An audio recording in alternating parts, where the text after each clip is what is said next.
네, 반갑습니다. 오늘은 누가복음 세 번째 이야기를 시작하도록 하겠습니다. 그 다음에 예수님께서 태어난 지 8일 만에 할례받은 사건을 기록하고 있는데, 마태복음을 보면 예수님 탄생하자마자 그냥 탯줄만 잘라서 피만 닦아서 방보에 싸서 바로 동방박사가 밀어닥치고 경배받고 예물 받아가지고 그날 밤에 챙겨가지고 예굽으로 도망간 것처럼 그렇게 써놨거든요. 근데 이것을 다 살펴보니까 그렇게 된 게 아니라 적어도 예수님 태어나서 8일 후에 할례 받으러 해당에 갔어요. 그리고 더 나아가서 남자애가 33일이 지나면 산모의 산혈이 맑아지면서 몸이 정결하게 되어서 예루살렘 성전의 초태생의 남자아이이기 때문에 하나님께 바치러 가야 돼요. 예루살렘 성전까지 가서 그러면 적어도 33일 만에 가는데, 가서 거기에서 시몬도 만나고 안나도 만났던 이야기를 하는 거 보니까 예수님 탄생해서 33일 만에 애굽으로 못 간 거죠. 그런데 마태복음을 보면 마치 그냥 탄생하는 그날 밤에 바로 애굽으로 도망간 것처럼 써놨어요. 이런 것을 누가는 마음에 좀 들든다는 거죠. 살피는데 모든 일을 살피고 자세히 살피고 근원부터 살피고 살펴야지 너무 대충 기록했다는 거예요. 그 다음에 예수님이 12살 때에 명절 지키러 예루살렘에 올라갔다가 예수님을 잃어버려요. 마리아와 요셉이 아마 이해하자면 이런 거겠죠. 12살쯤 되면 성년식을 하는데, 그때 예수님이 성년식을 했다는 것은 아니고 그 나이쯤 되면 남자가 적어도 엄마에게서는 벗어나야 된다는 거죠.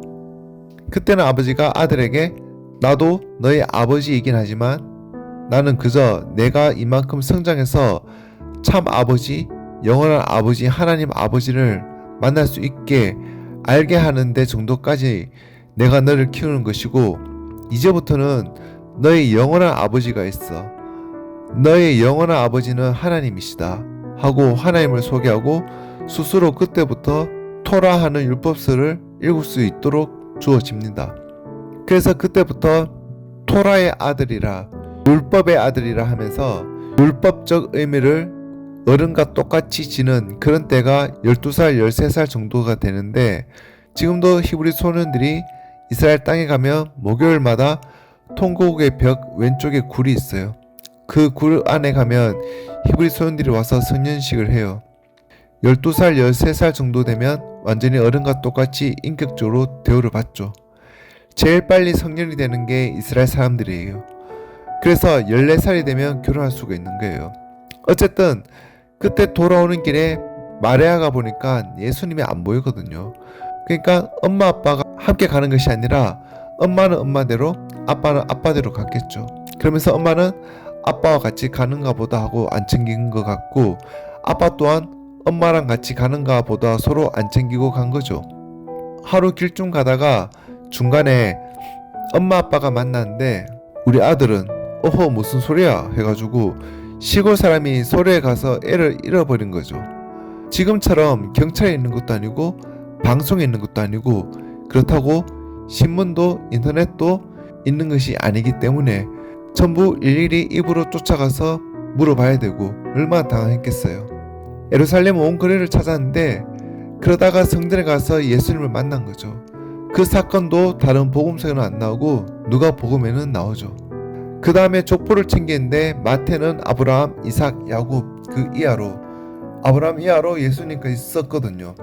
근데 이 사람은 모든 일을 살피고 근원부터 살피고 잘 살피고 그렇게 하다 보니까 왜 아브라함 이전은 다 빼먹었느냐 하고, 그래서 그 위로 올라가요.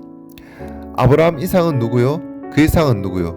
그 이상은 아담이요? 그 이상은 하나님이다. 끝까지 쭉 빠진 족보로 다 연결하는데, 그렇게 하려면 역대 상하서에 대해서, 특히나 역대 상서에 대해서 아주 정확히 공부를 해야 그런 족보가 나오거든요. 그러니까 벌써 누가복음 쓸 때에는 역대 상서를 정밀히 읽었다는 증거를 볼 수 있어요.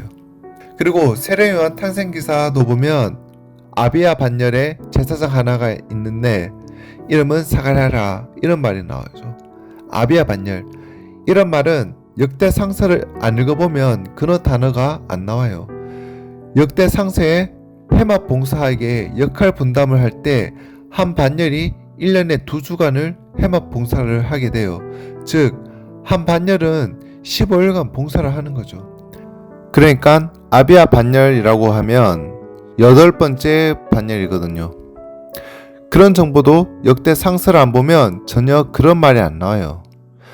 그러니까 누가가 누가복음을 쓰기 위해서 앞선 사람들의 기록을 다 살피고 자기가 직접 현장 답사하고 인터뷰한 자료 다 모으고 그리고 다른 사람이 쓴 복음서도 다 살펴보고 이렇게 준비해가지고 누가복음을 썼다 하는 것은 이 사람이 이 책을 쓰기 전에 1차 자료, 이른바 프라이머리 소스라고 하는데 이 1차 자료, 그 다음에 사도 바울에게 들었던 자료, 자기가 직접 답사하고 인터뷰한 자료, 역사서를 살펴서 읽은 자료, 그리고 자기보다 앞서 붓을 든 사람들의 복음서에 있는 자료, 이런 것을 성실히 챙겼다는 거예요.